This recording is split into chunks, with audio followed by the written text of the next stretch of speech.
Selamat bertemu di dalam kasih Tuhan Yesus Kristus.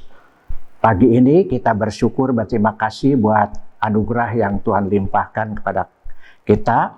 Walaupun kita tidak bisa beribadat bersama-sama dalam rumah Tuhan.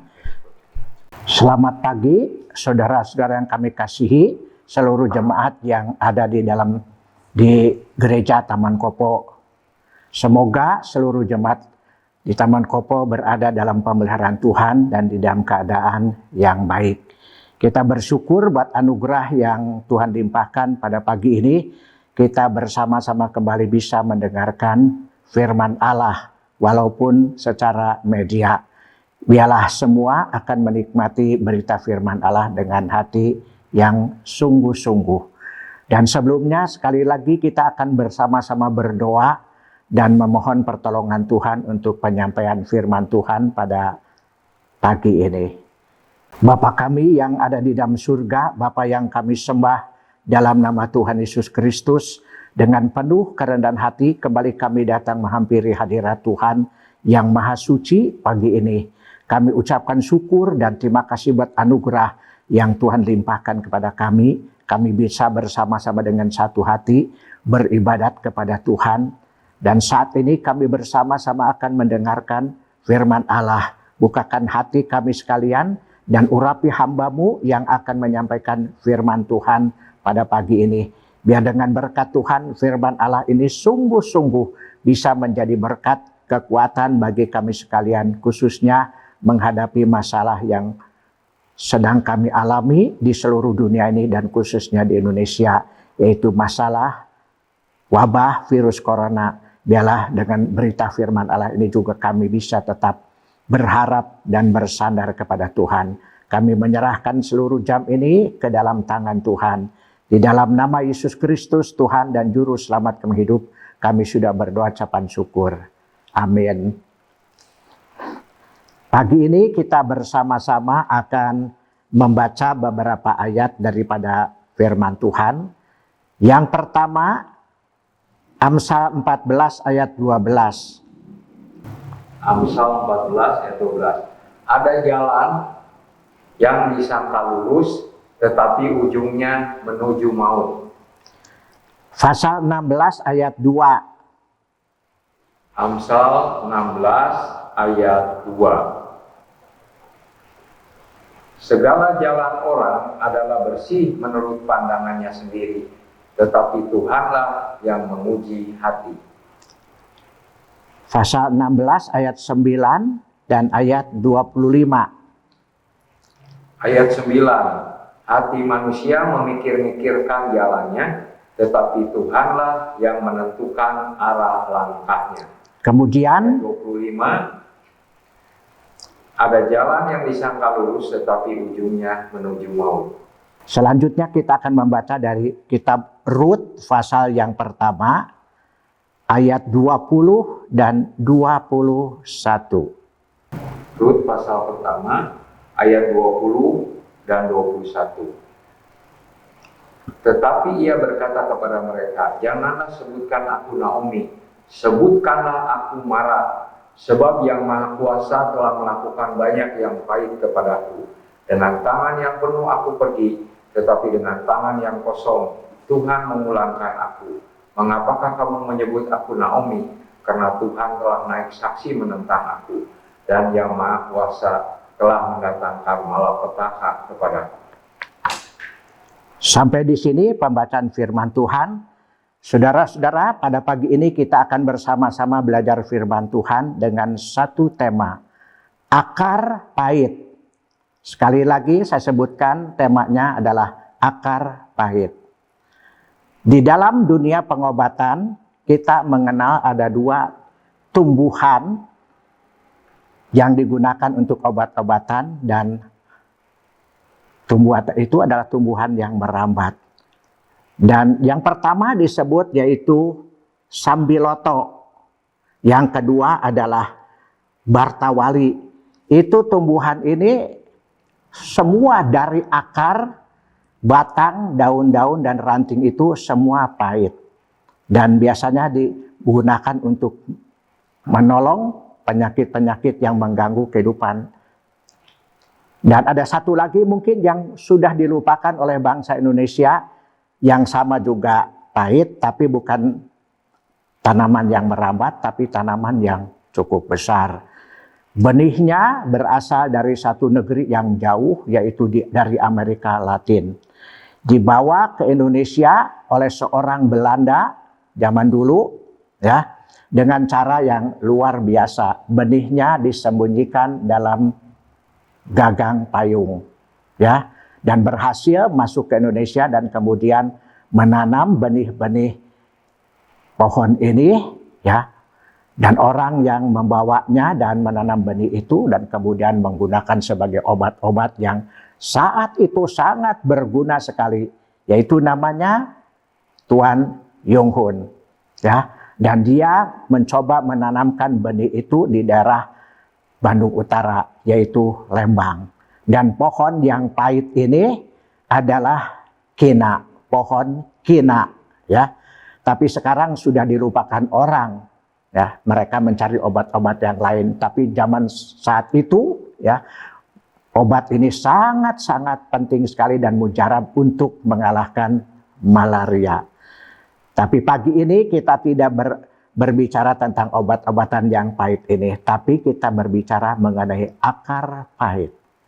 Satu sumber yang seringkali tidak diketahui, mengapa kemudian kehidupan manusia mengalami kepahitan di dalam hidupnya ini. Tidak mengerti dari mana mereka itu mengalami kepahitan dalam hidupnya, padahal sumbernya dari akar yang dia lakukan ini, ya. Arti akar pahit: terbelenggu dengan kesedihan, kekecewaan, kegagalan tanpa mengerti yang sebenarnya, atau tidak mau mengerti kemudian menyalahkan Tuhan, ya. Akibat akar pahit, kita akan melihat beberapa kalimat di sini yang menjelaskan tentang akibat daripada akar pahit. Satu, tidak dapat berpikir positif. Tidak dapat berpikir positif. Kedua, tidak bersyukur kepada Tuhan. 1 Tesalonika 5 ayat 18, kemudian 1 Korintus 14 ayat 33. 1 Tesalonika 5 ayat 18. Mengucap syukurlah dalam segala hal, sebab itulah yang dikehendaki Allah di dalam Kristus Yesus bagi kamu. Allah tidak menghendaki kekacauan, tetapi damai sejahtera. Kemudian yang ketiga, menyalahkan orang lain atau menyalahkan Tuhan. Rut tadi pasal 1 ayat 20 dan 21 sudah dibaca. Jadi waktu Naomi kembali dari tanah Moab ini, dia disambut oleh orang-orang Israel dan mereka berseru-seru, Naomi sudah kembali, Naomi sudah kembali. Tapi Naomi berkata, jangan sebut aku Naomi, sebutlah aku si Mara. Sebab Tuhan sudah memberikan kepahitan dalam kehidupanku. Walaupun aku dengan sepenuh tanganku berusaha untuk kehidupan ini, tapi Tuhan mengembalikan dengan kepahitan. Itu yang sudah ditulis dalam Rut pasal 1 ayat 20 dan 21. Buta mata rohaninya, tidak mengerti kebenaran, tidak mengerti bahwa kepahitan hidup ini berasal dari kesalahannya sendiri. Naomi dan keluarganya, ya, tidak bertanya kepada Tuhan saat dia meninggalkan negerinya. Rut pasal 1 ayat 1 sampai dengan 4. Rut pasal 1 ayat 1 sampai dengan 4. Pada zaman para hakim memerintah ada kelaparan di tanah Israel. Lalu pergilah seorang dari Bethlehem Yehuda beserta istrinya dan kedua anaknya laki-laki ke daerah Moab untuk menetap di sana sebagai orang asing. Nama orang itu ialah Elimelek, nama istrinya Naomi, dan nama kedua anaknya adalah Mahlon dan Kilion. Semuanya orang-orang Efrata dari Bethlehem Yehuda, dan setelah sampai di daerah Moab, diamlah mereka di sana. Kemudian matilah Elimelek dan suami Naomi, sehingga perempuan itu tertinggal dengan kedua anaknya. Keduanya mengambil perempuan Moab, yang pertama bernama Orpa, yang kedua Ruth, dan mereka diam di situ kira-kira 10 tahun lamanya. Buta mata rohaninya, tidak mengerti kebenaran, tidak mengerti bahwa kepahitan hidup itu berasal dari kesalahan diri sendiri. Nah, dalam ayat yang sudah kita baca ini kita melihat satu keluarga di sini. Elimelech, istrinya Naomi, dan kedua anaknya laki-laki Mahlon dan Chilion. Dia mengalami masalah di daerah Bethlehem Efrata ini atau di tanah Israel. Ada kelaparan yang sangat hebat. Mereka sudah berusaha dengan bermacam-macam cara untuk mengatasi bela kelaparan ini. Tapi keluarga Elimelech ini mereka merencanakan satu yang lain. Mereka langsung tanpa berdoa, tanpa berpikir baik-baik, pergi ke satu daerah yaitu negeri Moab. Negeri Moab itu adalah orang kafir yang tidak percaya kepada Allah dan mereka menyembah dewa-dewa atau menyembah berhala. Mereka langsung pergi ke sana, tidak pernah berpikir dengan baik apakah ini kehendak Tuhan atau tidak. Mengapa kemudian terjadi kepahitan? Karena mereka sudah bertindak salah di dalam mengambil keputusan. Kalau mereka mengingat tentang sejarah bangsa Israel pada waktu mereka keluar dari negeri Mesir menuju ke negeri Kanaan ini, ya, satu saat bangsa Israel pernah sampai di daerah Moab. Dan ketika mereka sampai di daerah Moab ini, mereka mendirikan kemah-kemah di sana sebelum melanjutkan perjalanannya. Raja daripada orang Moab ini tidak menyukai dengan kedatangan bangsa Israel ini dan kemudian dia meminta pertolongan kepada Balhum, ya, rajanya Balak bin Beor, ya, dan kemudian dia meminta pertolongan kepada Balhum, ya, itu adalah tukang tenung, ya. Dia mengirim beberapa utusan dan membawa hadiah kepada Balhum ini, minta supaya dia datang kemudian mengutuki bangsa Israel. Tapi kemudian Balhum ini berkata, tunggu, aku akan bertanya kepada Tuhan. Dan dia masuk mungkin ke satu ruangan di mana dia bisa bersekutu dengan dewanya itu, ya. Dan kemudian dia kembali, saya tidak diizinkan oleh Tuhan pergi bersama kamu mengutuki bangsa Israel. Jadi yang dicari adalah yang dia puja itu, jadi bukan Allahnya Israel, yang dari Israel, Allahnya Israel. Dan Allah berkata, Bileam berkata begini, bolehkah aku pergi dengan utusan ini mengutuki bangsa Israel? Yang datang Allah Israel dan mengatakan, tidak, kamu tidak boleh pergi mengikuti orang ini mengutuki bangsa Israel. Dan kemudian Bileam memberitahukan kepada utusan ini, pergi kepada rajamu, aku tidak bisa pergi mengikuti keinginan daripada Raja Balak ini. Dan utusan itu kembali pulang ke negerinya dan berbicara dengan raja ini. Dan kemudian raja berpikir mungkin hadiahnya sedikit. Jadi dia menambah hadiahnya yang banyak sekali. Dengan catatan dia ingin supaya Bileam ini atau Balhum ini dia tertarik dengan hadiah ini lalu menurut. Kalau Tuhan sudah berkati tidak, Tuhan tidak pernah akan mengubah, tetap tidak, ya. Dan kemudian untuk kedua kali Bileam ini berkata kepada utusan ini, tunggu, aku akan bertanya kepada Allah. Allah sudah berkata, Allah Israel ini tidak boleh pergi dengan utusan ini. Tapi dia bertanya lagi, bolehkah aku pergi dengan utusan ini? Kenapa dia berbuat seperti itu? Karena dia melihat hadiahnya yang begitu banyak. Mungkin dia berpikir seumur hidup saya tidak pernah akan bisa mengumpulkan harta sedemikian banyak. Jadi dia tertarik.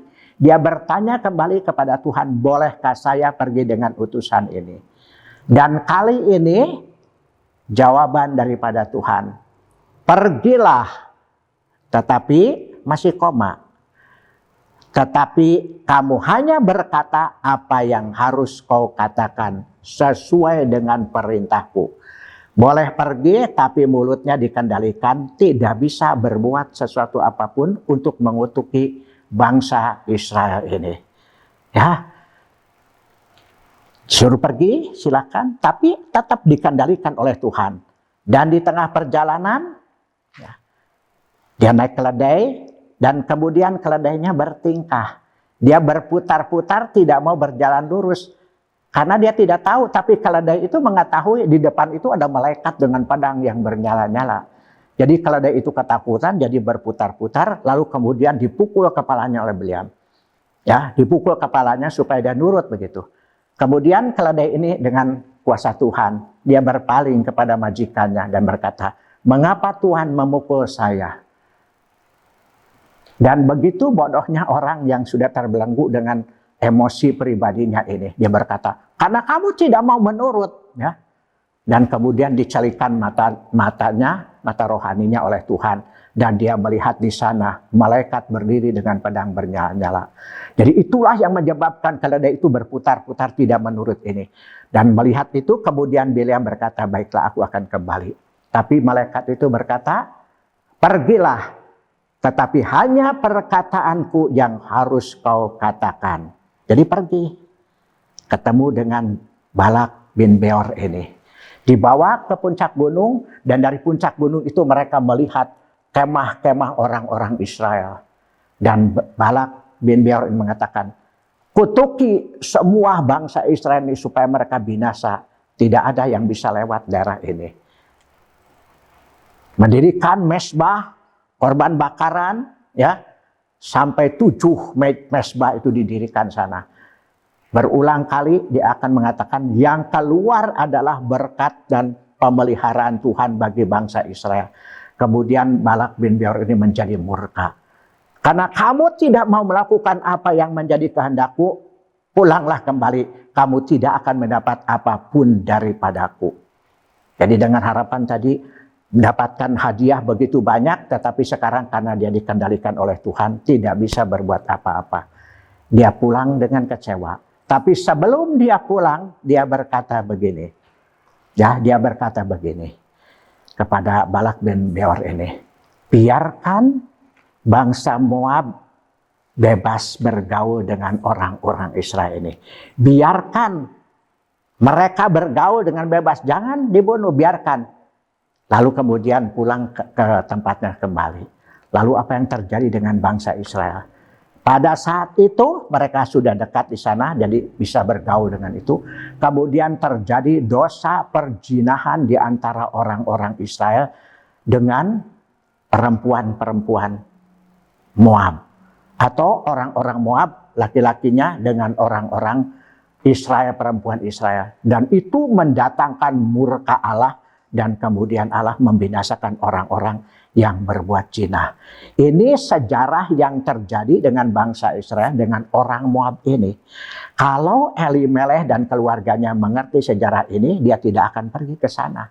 Kalau dia bertanya misalnya kepada pimpinan orang-orang Israel, "Saya akan pergi ke sana boleh atau tidak?" Mungkin ada nasihat. Tapi kepada orang pun, kepada Tuhan pun tidak pernah berdoa minta pimpinan, minta izin, bolehkah saya pergi ke sana? Hanya menurut kemauan sendiri.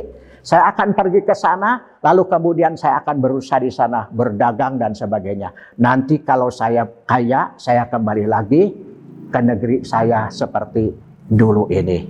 Ya, itu yang dipikirkan oleh Elimelech bersama dengan keluarganya. Lalu mereka pergi meninggalkan tanah Israel. Dan waktu sampai di sana, tinggal di sana, kemudian pertama ada kepahitan. Elimelech, suami dari Naomi, meninggal dunia. Tapi Naomi mungkin berpikir, nggak apa-apa, masih ada 2 anak laki-lakinya, Mahlon dan Chilion. Dan kemudian kesalahan yang lebih lanjut, ya, Mahlon dan Chilion menikah dengan perempuan-perempuan Moab. Satu namanya Ruth dan yang kedua namanya Orpa. Disetujui oleh Naomi. Padahal dari zaman bangsa Israel pergi ke negeri Kanan ini, Allah melarang mereka bergaul berhubungan dengan orang-orang yang tidak percaya kepada Allah. Tapi Naomi bersama keluarganya sudah meninggalkan pesan-pesan daripada Tuhan ini, melakukan menurut kehendaknya sendiri. Dan terjadilah kemudian kepahitan. Kedua anak laki-lakinya yang diharapkan untuk bisa memelihara hidupnya di masa tuanya meninggal dunia. Dan tinggal menantunya, Orpa dan Rut. Menantu bukan anaknya sendiri, jadi mereka bebas. Kalau sudah suaminya meninggal, mereka bebas pulang ke negerinya.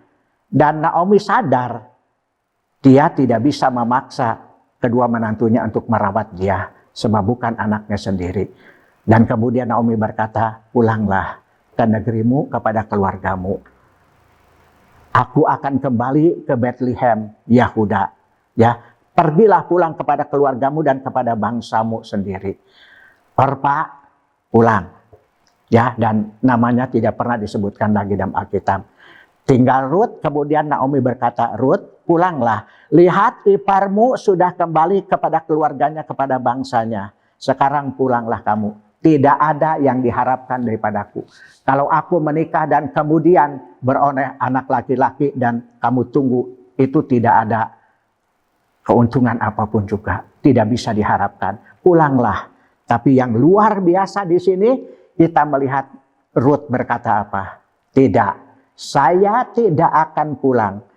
Saya akan mengikut ibu. Kemanapun ibu pergi, saya akan ikut ibu. Di mana ibu tinggal, di situ aku akan tinggal bersama dengan ibu. Bangsa ibu adalah bangsaku juga.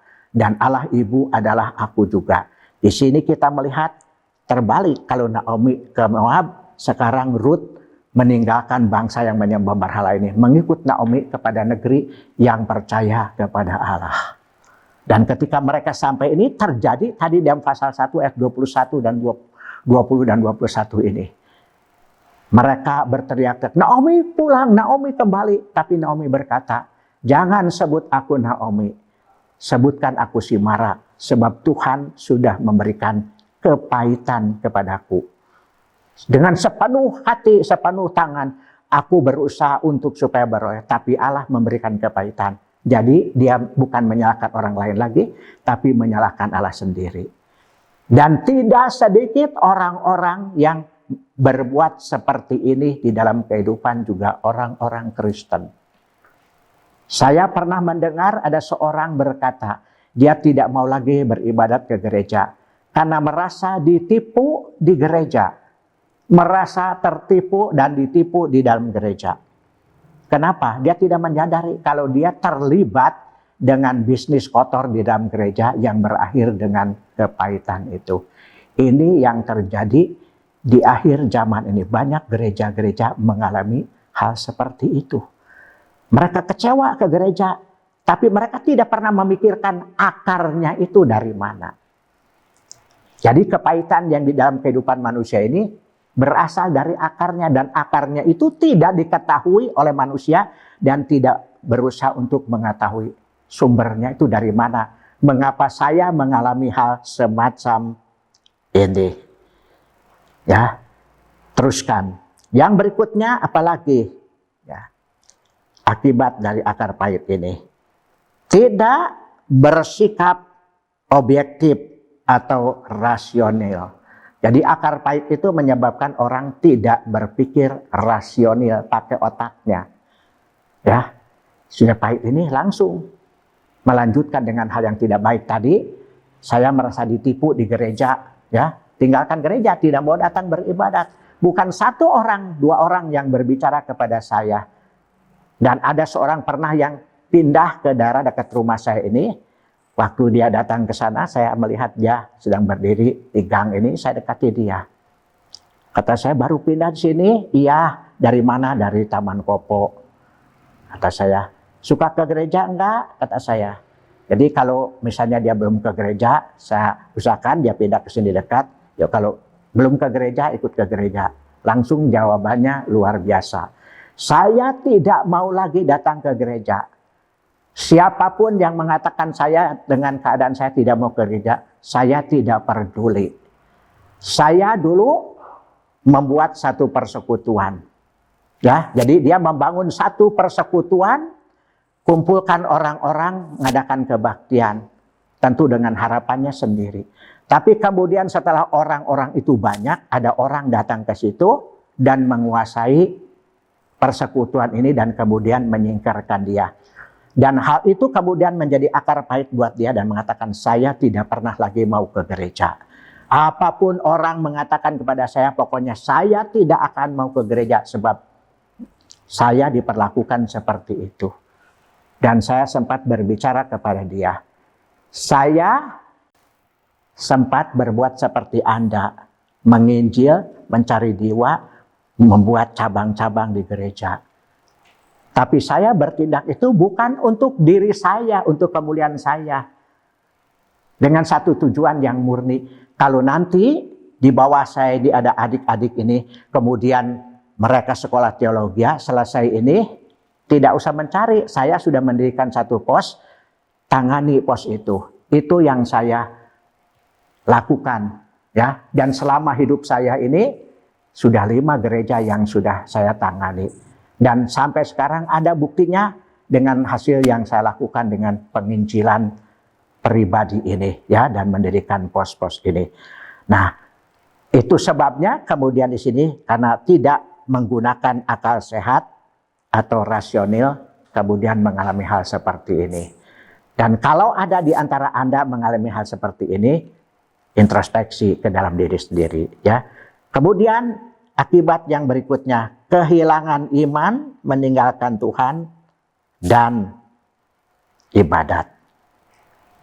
Ini yang paling pahit, ya. Meninggalkan Tuhan dan kemudian meninggalkan ibadat. Masa bodoh dengan gereja. Goodbye. Ini banyak terjadi karena tidak mengerti sumber yang menyebabkan mereka mengalami kepahitan dalam kehidupan ini. Yaitu akarnya, seperti pohon ini.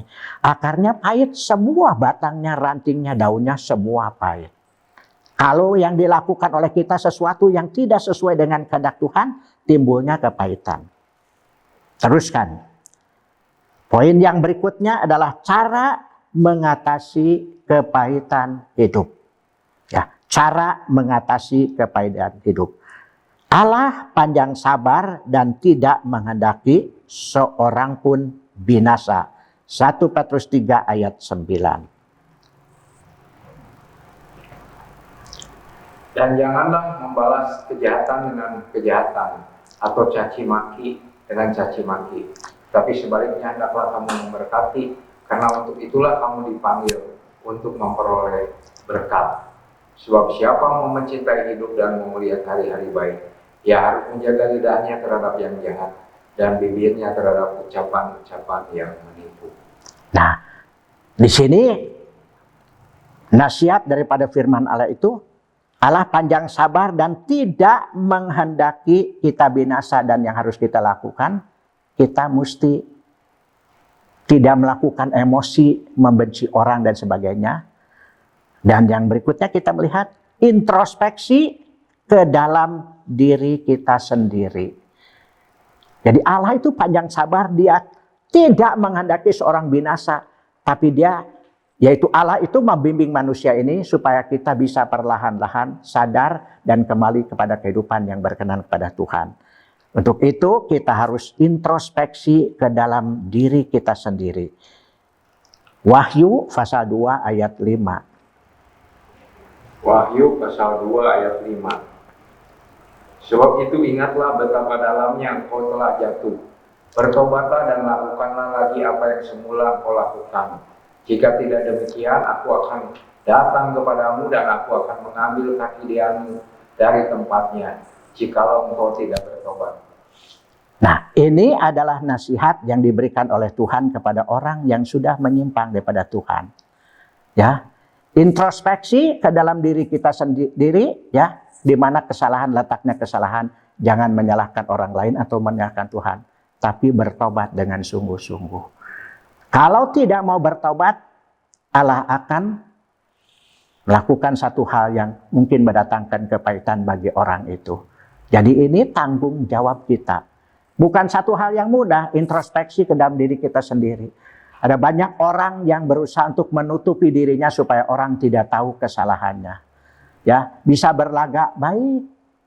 Saya pernah berbicara dengan seorang gembala sidang ketika mengadakan temu sehari di Lembang. Dan Bapak Gembala ini juga membawa jemaatnya mengadakan temu sehari di Lembang ini. Dan kemudian dia duduk bersama dengan saya, jadi pisah tempatnya. Kemudian bertemu dengan saya, dia berbicara. Dia menceritakan ada seorang datang ke gereja. Ya. Kelihatannya penuh dengan kasih, sabar, ya. Sederhana, rendah hati dan sebagainya. Jadi dipuji orang ini, begitu rohani kehidupannya. Tapi itu kelihatan dari lahiriah yang dia lakukan seperti itu. Sehingga kemudian lama-kelamaan orang itu percaya. Dan satu ketika orang yang tadi kelihatan dinilai begitu rohani, penuh kasih, sabar dan sebagainya, diangkat sebagai satu pengurus di sana. Dan ketika orang ini diangkat menjadi pengurus, lalu kemudian kelihatanlah aslinya.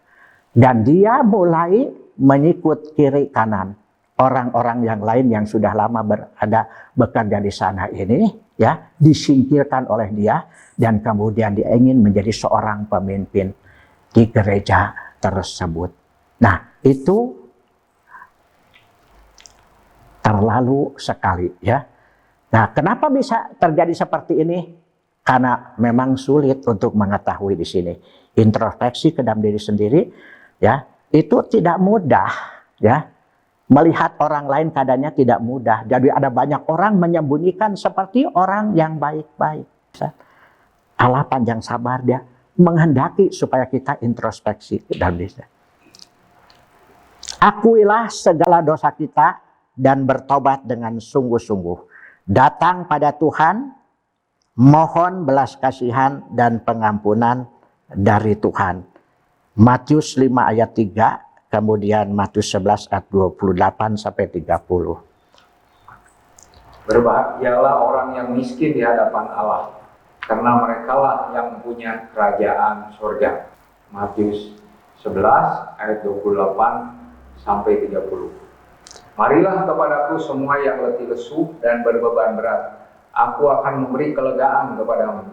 Pikulah buk yang kupasang dan belajarlah kepadaku, karena aku lemah lembut dan rendah hati, dan jiwamu akan mendapat ketenangan. Sebab buk yang kupasang itu enak dan bebanku pun ringan. Sekali lagi, datang kepada Tuhan, mohon belas kasihan dan pengampunan dari Tuhan. Dan Matius pasal 5 yang 5 ayat ketiga mengatakan, berbahagialah orang yang miskin di hadapan Tuhan. Dimaksud miskin ini, ya, bukan berarti tidak mempunyai harta apa-apa. Tuhan tidak berbicara tentang materi, tapi berbicara mengenai keadaan orang ini. Tidak membanggakan diri, tidak menutupi diri, tapi dia mengakui setiap kekurangannya di hadapan Allah. Dan mohon belas kasihan daripada Tuhan. Ini bukan satu hal yang mudah. Ya, tidak hal yang mudah. Apalagi kalau misalnya orang terkenal. Saya pernah tahu di kota Bandung ini ada seorang hamba Tuhan. Terkenal dia. Ya, tapi terlibat dalam satu kehidupan yang berdosa. Dan satu hari ada satu KKR di kota Bandung ini. Dan ada altar call. Pendetanya mengundang siapa yang ingin datang kepada Tuhan dan mendapatkan pertolongan daripada Tuhan. Dan ini hamba Tuhan ini terkenal. Kalau dia misalnya berpegang kepada pendirinya sendiri, saya nggak mau. Nanti orang bertanya-tanya, ayah naon? Ada apa dengan orang ini? Kenapa dia mau datang ke sana? Sebab orang yang datang berlutut di depan altar ini, orang yang memerlukan pertolongan Tuhan. Butuh pertolongan Tuhan. Tapi orang ini tidak mengindahkan masalah itu. Ya, pokoknya saya tidak mengindahkan. Saya nggak mau dilihat orang saya salah, nanti kemudian saya jadi namanya hancur dan sebagainya. Dia datang ke altar ini dan berlutut bersama-sama dengan mereka. Dan Tuhan ampuni. Jadi di sini datang bertobat dengan sungguh-sungguh. Dengan kerendahan hati, bukan dengan kemegahan diri. dengan kerendahan hati, Tuhan akan mengampuni. Kemudian Matius 11 mengatakan, marilah kepadaku hai kamu sekalian yang berlelah dan menanggung berat. Aku akan memberikan sentosa kepadamu. Itu adalah panggilan daripada Tuhan untuk orang-orang yang menanggung beban dosa di dalam kehidupannya. Allah ingin menyelamatkan, ingin memberikan damai sejahtera. Kemudian yang berikutnya, tanggapi penderitaan dengan sikap positif, jangan mengeraskan hati. Sekali lagi, tanggapi penderitaan dengan sikap positif, jangan mengeraskan hati. 1 Korintus 10 ayat 13. 1 Korintus 10 ayat 13. Pencobaan-pencobaan yang kamu alami ialah pencobaan-pencobaan biasa yang tidak melebihi kekuatan manusia, sebab Allah setia, dan karena itu Ia tidak akan membiarkan kamu dicobai melampaui kekuatanmu. Pada waktu kamu dicobai, Ia akan memberikan kepadamu jalan keluar, sehingga kamu dapat menanggungnya. Nah, jadi kalau kita mengalami hal-hal yang pahit di dalam kehidupan kita ini, kita tidak berusaha dengan akal budi kita sendiri, menyalahkan orang lain, menutupi diri sendiri, atau menyalahkan kepada Tuhan. Tapi ya, menanggapi apa yang terjadi kepahitan hidup ini atau akar hidup ini dengan satu pengertian yang sungguh-sungguh. Allah Maha Murah, Maha Pengasih masih memberikan kesempatan untuk kita bisa diperbaiki hidupnya dengan satu pertobatan yang sungguh-sungguh. Sekali lagi saya sampaikan poin yang berikutnya tadi, tanggapi penderitaan dengan sikap positif, jangan mengeraskan hati. Jangan mengeraskan hati. Firman Tuhan mengatakan, jikalau pada hari ini Roh Kudus berbicara kepada kamu, jangan kamu keraskan hatimu. Kita periksa kembali kehidupan kita masing-masing. Alkitab mengatakan, sekalian orang sudah berbuat dosa dan hilang kemuliaan daripada Allah. Jadi tidak ada orang yang hidupnya benar tanpa kesalahan, tanpa dosa. Jadi tidak ada orang yang boleh berbangga diri. Kalau dia menjadi seorang hamba Tuhan, dia terkenal kemudian berbangga diri. Orang hebat, tidak ada kekurangan sebagainya. Tidak. Semua ada kekurangan dan Tuhan mengetahui semua. Tapi Tuhan Maha Kasih, Maha Murah, Maha Pengasih, dan Maha Penolong. Dia sedia menolong kita mengatasi akar pahit yang terjadi di dalam kehidupan kita masing-masing sesuai dengan beban yang kita alami, dengan pertobatan yang sungguh-sungguh. Sekian firman Tuhan pada pagi ini. Semoga Tuhan akan memberkati saudara sekalian melalui kebenaran firman Allah. Saudara bisa mengerti keadaan saudara dan mulai hidup dengan baik sesuai dengan kehendak Tuhan. Amin. Kita akan berdoa. Bapa kami yang ada di dalam surga, Bapa yang kami sembah dalam nama Tuhan Yesus Kristus. Firman-Mu sudah disampaikan oleh hamba-Mu dengan penuh kekurangan. Namun hamba-Mu berdoa mohon supaya Tuhan sendiri dengan urapan kuasa Roh Kudus memeteraikan dan menyempurnakan pemberitaan firman Allah supaya semua yang kami sampaikan ini tidak kembali kepada Tuhan dengan sia-sia, tapi sungguh-sungguh bisa menjadi berkat kemuliaan bagi seluruh jemaat yang mendengarkan firman Tuhan dan menikmati kebenaran firman Tuhan, menyimpan di dalam hatinya, membawa dia untuk datang lebih sungguh-sungguh kepada Tuhan, mengerti kehendak Tuhan, dan menyerahkan hidupnya dengan pertobatan yang sungguh-sungguh. Terima kasih buat berkat-Mu ya Tuhan. Di dalam nama Yesus Kristus Tuhan dan Juru Selamat kami hidup, hamba sudah berdoa dan ucapkan syukur. Terima kasih Tuhan. Amin.